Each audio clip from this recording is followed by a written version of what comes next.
Good morning, सुप्रभात, केम छो, सलाम। उम्मीद है आप सब लोग बेहतर होंगे, अपना ध्यान रख रहे होंगे। आप मुझे देखकर समझ तो गए होंगे कि सर सुबह सुबह जो है वो काला चश्मा लगा के क्यों आए हुए हैं, सन ग्लासेस लगा के क्यों सर आए हुए हैं। एक्चुअली यार हमारे घर में सबको आई फ्लू हो गया।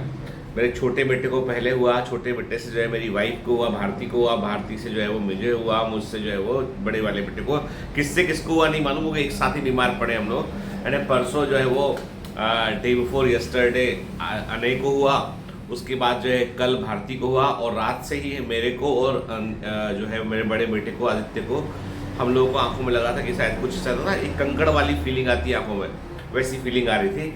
तो हमारे पूरी फैमिली में सबको जो है वो आई फ्लू हो चुका है, ठीक है। और ऑफिस में भी एक दो स्टाफ उसको, मतलब बॉम्बे में बहुत तेजी से फैल रहा है। स्कूल में बताते हैं आधे से अधिक बच्चों को जो है वो आई फ्लू हुआ है। कंजक्टिवाइटिस जो है वो, इसको मतलब बेसिकली क्या है, इट इज़ वायरल कंजक्टिवाइटिस, ठीक है। मैंने पहले भी बताया था, एक वीडियो भी लिया था, मैंने इसके ऊपर बनाया था कि वायरल कंजक्टिवाइटिस होने में आपको कौन कौन से आई ड्रॉप को इस्तेमाल करने हैं आपको, ठीक है ना। मतलब बेसिकली कोई स्पेसिफिक ट्रीटमेंट नहीं है, लेकिन ये होता है कि आंखों में थोड़ा सा जो है वो बैक्टीरियल इन्फेक्शन सेकेंडरी ना हो जाए, इसलिए हम लोग को एंटीबायोटिक आई ड्रॉप का भी यूज़ करना पड़ता है। साथ में जो है वो एंटी इरिटेंट टाइप के जो आई ड्रॉप है, जैसे आई कूल हुआ, रिफ्रेश टीयर्स हुआ, इनका भी हमें यूज़ करना पड़ता है, ठीक है। तो मतलब आज बहुत सारा काम था ऑफिस के अंदर, लेकिन ये होता है ना कि आपको कभी कभी जो है वो सडन ब्रेक भी लगता है चीज़ों में, ठीक है। तो ठीक है, आप भी ध्यान रखिए अपना, क्योंकि सुनने में आ रहा है कि कई जगह पे, गुजरात में बहुत जमकर फैला है, और मैं भी जब भोपाल गया था वहाँ भी कई लोग मुझे जो है अफेक्टेड दिखाई पड़े। घर जब मैं आया तो जो है वो आने को ऑलमोस्ट हुआ था, बोल रहा था आंखों में कुछ इरिटेशन टाइप का लग रहा है। और मुझे भी आंखों में जो है वो एक इरिटेशन टाइप की फील से, कुछ होता है ना, फॉरेन ऑब्जेक्ट चला जाता है आंख में, कंकड़ जैसा कुछ ना, वैसी फीलिंग लगातार से आ रही है इसमें, ठीक है। लेकिन मैंने सोचा चलो शेड्यूल मिस नहीं करते, आपसे बात ही करते, को आज दूसरा कुछ काम तो कर नहीं पाएंगे, कंप्यूटर पे काम कर नहीं सकते हैं, है ना।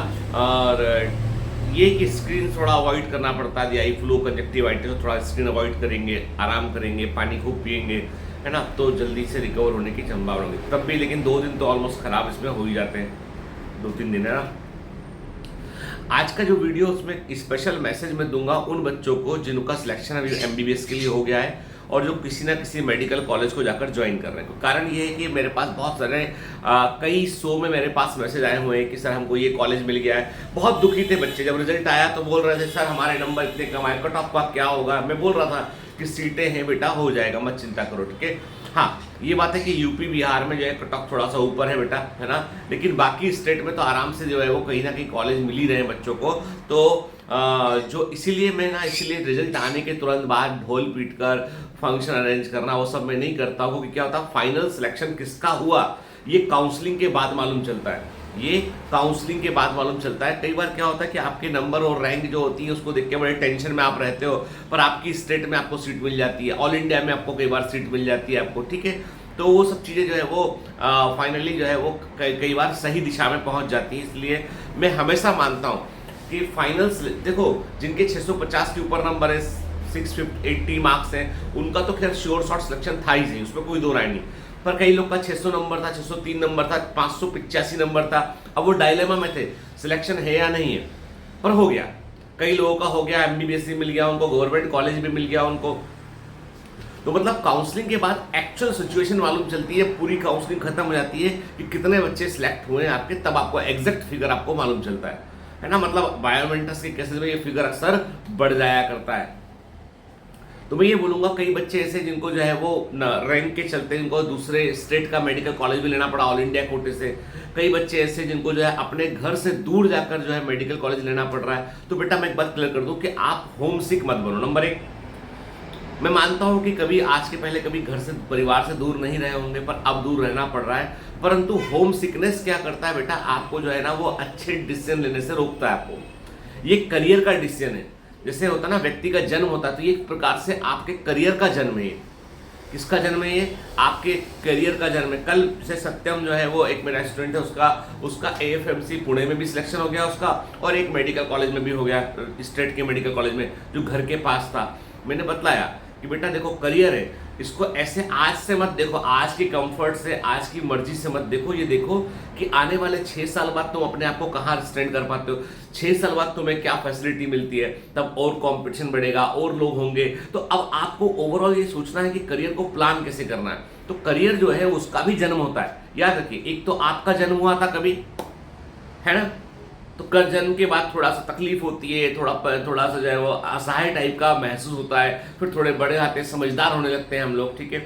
वैसे ही मैं आपसे कहता हूँ कि करियर का भी जन्म होता है, और ये आपके करियर, आपके रोजगार का जो बोले कि आपके व्यवसाय का, प्रोफेशन का या डिग्री का जिसका जन्म हुआ है ना अभी, जिसमें आप जा रहे हैं अभी कॉलेज में एडमिशन लेने, तो उसमें आपको शुरू में थोड़ा अनकंफर्ट लगेगा।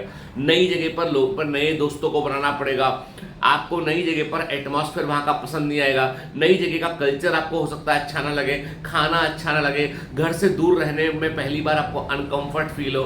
पर ये सोचो आप इसको कि यही वो चीज़ें हैं जो चीज़ें आपको मजबूत बनाएंगी, और आगे चलकर जो है आप अपने परिवार को अपने साथ रख पाओगे, इतने सक्षम बन पाओगे आप अपने परिवार की मदद कर पाओगे, इतने सक्षम बन पाओगे आप। ये आपको सोचना है। सोचना ये है आपको कि आपके करियर का जन्म हुआ है, तो शुरुआती दौर थोड़ा टर्बुलेंस वाला रहेगा, उसमें कमजोर, अपने मन को कमजोर नहीं करना, मन को मजबूत रखना है। कठिन होता है, 5 साल के आप घर से बाहर निकल के 5-6 साल हॉस्टल में रहना है, पढ़ाई करना कठिन होता है, लेकिन मैं फिर भी कहूँ आपसे कि जो है ये कठिनाई ही आपको जो है वो जीवन में मजबूती प्रोवाइड करती है। याद रखिए, मजबूती कभी भी जो है ना, वो जब भी आप देखो, कभी गौर किया अपने घर में लड्डू बनते हैं, मम्मी लड्डू बनाती है, तो लड्डू का जो मसाला होता है पूरा, उसको वो जोर से दबाती है और गोल गोल कर लेती है ना, सहलाती नहीं है उसको, सहलाएगी तो फैल जाएगा वो, उसे दबाने पर वो एक हो जाता है। तो प्रकृति जब भी आपको मजबूती प्रदान करेगी तो आपके सामने एक चैलेंज फेंक देगी, वो चुनौती फेंक देगी, और उस चुनौती के साथ में आपको जो है वो जिंदा रहना पड़ेगा, उसके साथ आपको मेहनत करनी पड़ेगी। अब रही बात मेडिकल की पढ़ाई की, तो मैं आपको क्लियर कर दूं, एकदम साफ साफ बतलाता हूं सबको मैं कि मेडिकल की पढ़ाई को आप जो है वो नीट की पढ़ाई से कंपेयर मत करना। मेडिकल इंट्रेंस निकालना एक अलग चीज़ है। मेडिकल कॉलेज में जब आप पढ़ रहे होते हो तो आप टॉप ब्रेन्स, जो सबसे तेज लोग थे अपने अपने स्कूल्स के, अपने एरिया के, वो वहाँ पर पढ़ रहे होते हैं, तो वहाँ पे थोड़ा अप एंड डाउन भी होता है, वहाँ पे थोड़ा सा जो है वो ऐसा लगता है कि अब कैसे सस्टेन करेंगे हम लोग, तो वहाँ पे घबराना नहीं है, हमको फंडामेंटल्स पे काम करना है, हमको अपने आप को इम्प्रूव करने पे रोज कोशिश करनी है, दूसरे से मुकाबला नहीं करना है, हमको अपने आप को इम्प्रूव करना है, लैंग्वेज बैरियर से बाहर आना है। हिंदी मीडियम के हैं तो घबराना बिल्कुल नहीं है, English just medium to communicate, ठीक है, घबराना नहीं, समझो अच्छे से। हम लोग भी समझते हिंदी में थे, लिखते इंग्लिश में थे, उसको टूटी फूटी इंग्लिश में लिखते थे शुरू में, फिर धीमे धीमे इंग्लिश इंप्रूव हो गई हमारी, ठीक है। तो घबराना बिल्कुल नहीं है। तो जिन भी बच्चों का सिलेक्शन हुआ है बेटा, उन सबको मेरी तरफ से जो है वो हार्दिक शुभकामनाएं। बहुत जल्दी हम लोग जो है फेलिसिटेशन सेरेमनी में मिलेंगे, और मुझे बहुत अच्छा लगता है जब आप लोग मिलने आते हैं, हम लोग मिलते हैं, सब साथ सेलिब्रेट करते हैं, तो एक अलग तरह का बॉन्डिंग हमेशा हमेशा के लिए फील होता है, क्योंकि जिस बैरियर को आपने क्रॉस किया है वो मायना, वो पहला, लेकिन वो पहला दरवाजा था, याद रखना।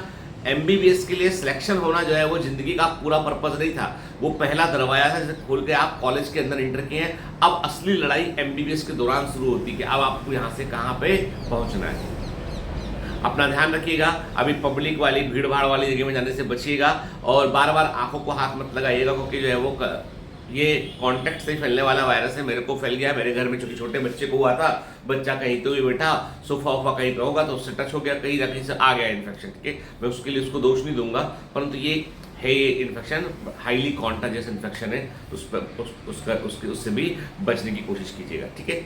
चलिए, have a great day ahead, all the best, bye bye, है ना। आज बहुत दिनों बाद जो है वो काम नहीं, बिल्कुल भी काम नहीं करना पड़ेगा ऐसा लग रहा है आज, ठीक है। तो दिन कैसे कटेगा ये सोच रहा हूँ मैं तो, चलो ठीक है, बाय बाय।